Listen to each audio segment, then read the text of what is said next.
Et la première demi-finale, messieurs, maintenant avec pour le Brésil Silva, couloir numéro 1, devant lui le Canadien Johnson. Couloir numéro 3, l'équipe américaine avec ici Sam Grady. Couloir numéro 4, l'Italie avec Hullo. Ensuite, l'Indonésien Cardiono.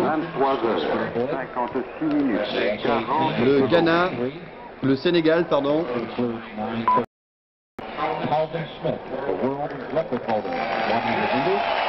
Le Ghana avec Carrier et enfin le Thaïlandais Souchern au couloir numéro 8.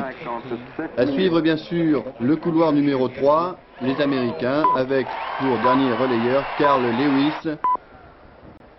Les 4 premières équipes qualifiées pour la finale. Et c'est parti avec bien entendu un excellent départ de l'équipe américaine. Je vous rappelle que c'est Sam Grady qui part pour ce premier relais. Sam Grady qui passe pour Ron Brown. L'équipe américaine au couloir numéro 3, je vous le rappelle, est largement en tête devant le Canada, le Brésil et l'Italie. Le passage du témoin pour Calvin Smith, le recordman du monde du 100 mètres. Calvin Smith qui ne participait pas à la finale individuelle du 100 mètres et il passe à Carl Lewis. Alors là il faut s'attacher à suivre la lutte pour la 2e, 3e et 4e place et Pietro Menea pour le dernier relais pour l'Italie et il remonte le Canada. Premier donc les États-Unis avec Carl Lewis dans le temps de 38 secondes et 44 centièmes.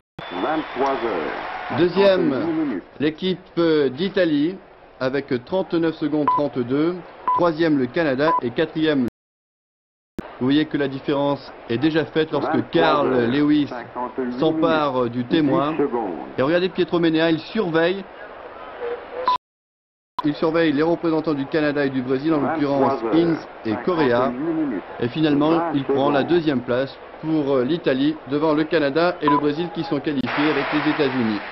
Une deuxième demi-finale maintenant qui nous intéresse tout particulièrement car la France est en course avec également la Jamaïque. Au couloir numéro 2, le Niger.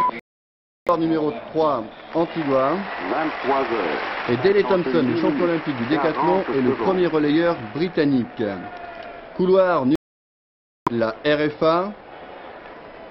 Devant la RFA, au couloir numéro 6, l'équipe de France avec Antoine Richard. Il sera exactement 7, la Barbade.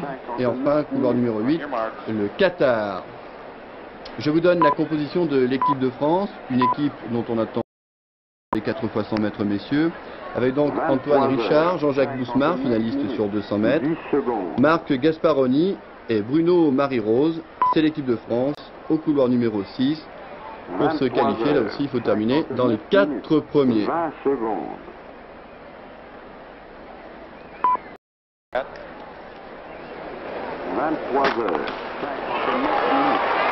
Et c'est parti avec notamment un excellent départ pour la Grande-Bretagne avec des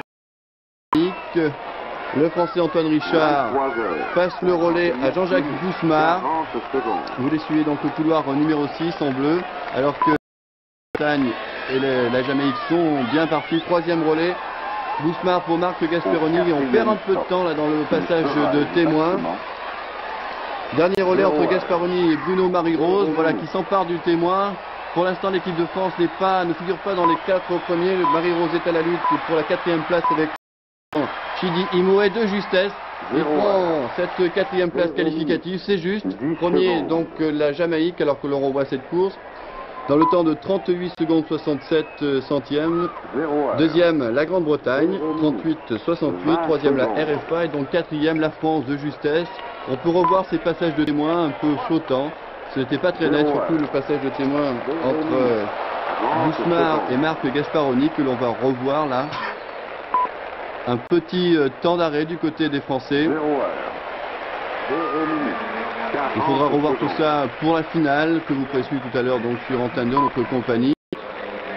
Et tout le mérite revient à Bruno Marie-Rose de qualifier son équipe. Regardez, il prend le témoin avec un peu de retard sur le Nigérian.